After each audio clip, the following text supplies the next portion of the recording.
priatelia, zdravím vás všetkých, vítam vás pri mojom videjku. Nachádzame sa v Padera Gym v Prahe.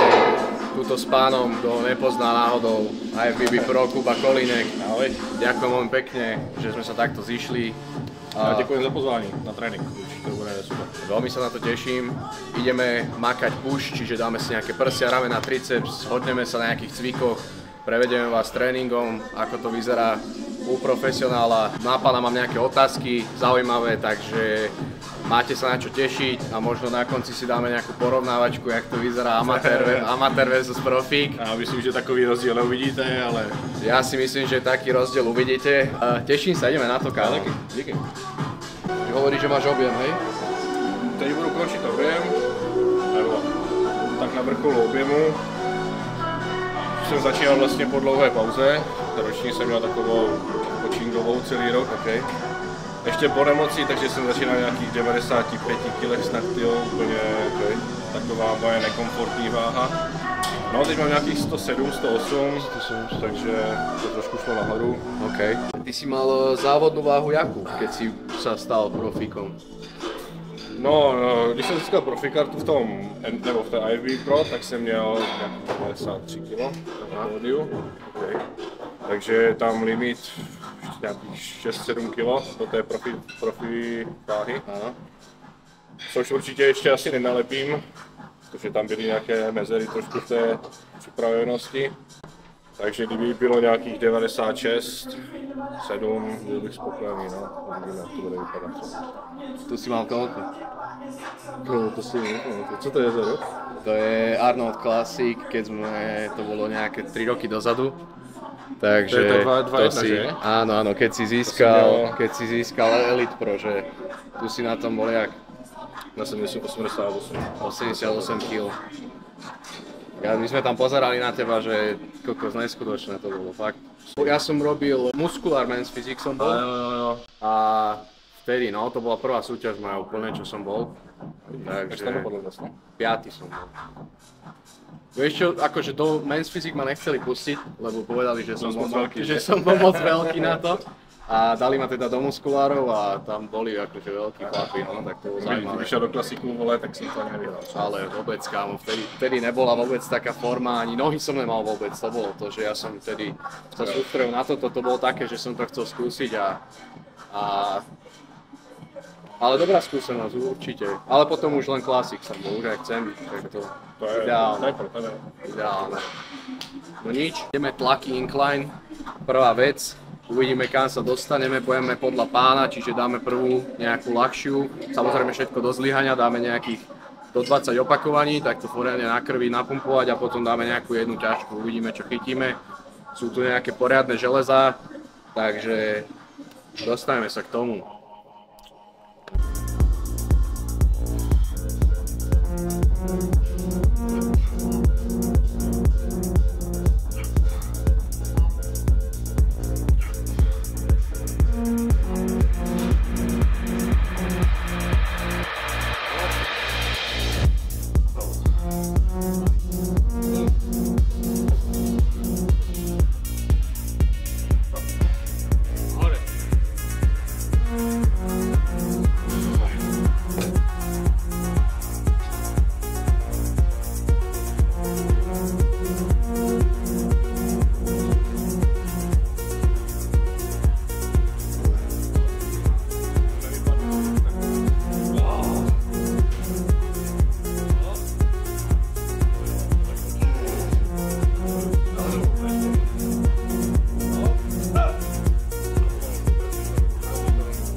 OK, presúvame sa na druhý cvik.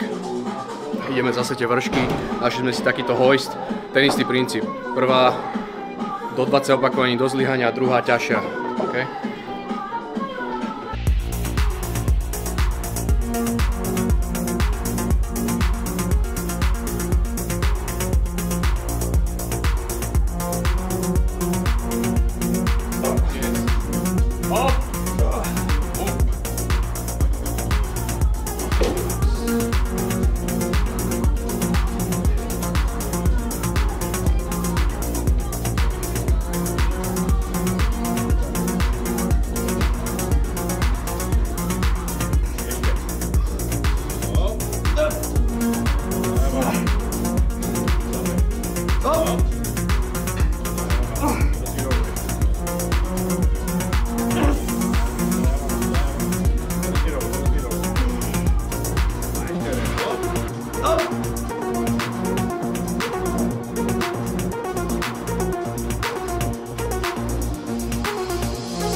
Tretí cvik, ideme dokončiť prsia, niečo viac izolované po tých dvoch tlakových cvikoch.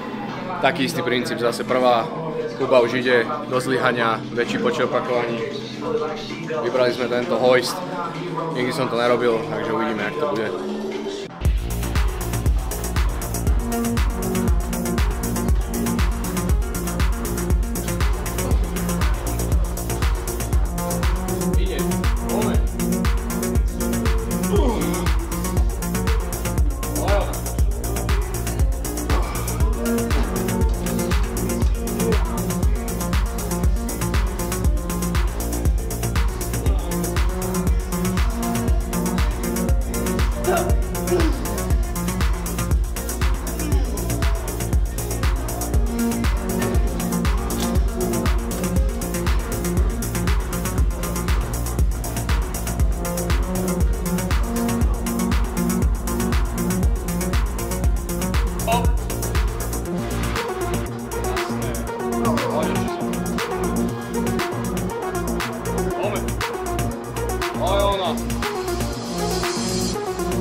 Presúvame sa na ramena, dáme si nejaký tlakový cvik, tento hammer, zase ten istý princíp.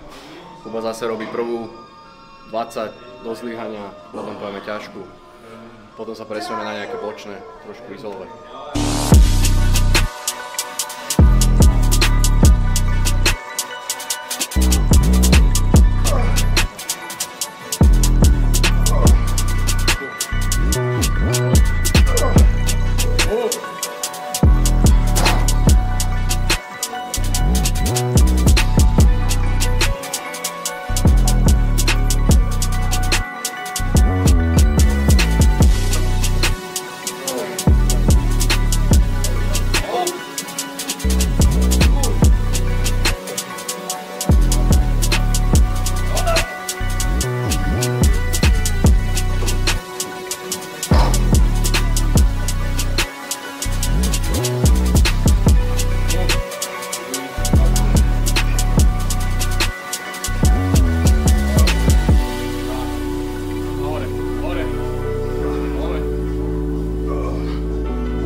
Hop.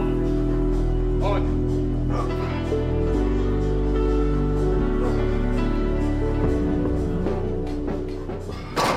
Videl som, že si záchranár. Ako to stíhaš všetko? Práca, tréninky, strava? Jak to jde, no. Já pracuji vlastně směny, denní noční, 12 hodin, takže vždycky to nějak přizpůsobíš ten trénink té směně. Někdy jdeš přednoční, někdy jdeš ponoční. Samozřejmě není ten režim úplně ideální pro tu kulturistiku, jak je rozhozený ten biorytmus s těma ročníma, ale dá se to prostě vždycky všechno skloubit, pokud člověk chce. A něco mě živit musí, no. Není to ideálne, ale vždy sa to dá, funguje to, nikdy nehovorí, že sa niečo nedá. A keď sa chce, vždy sa všetko dá. Tu je živý príklad, je to frajer. Ideme ďalšiu sériu ťažkú. Ja si toľko to nedám už, lebo dá si. 2,5 musím ísť, dá si 2,5, nech to je kvalitnejšie.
Priateľa, máme po tréningu.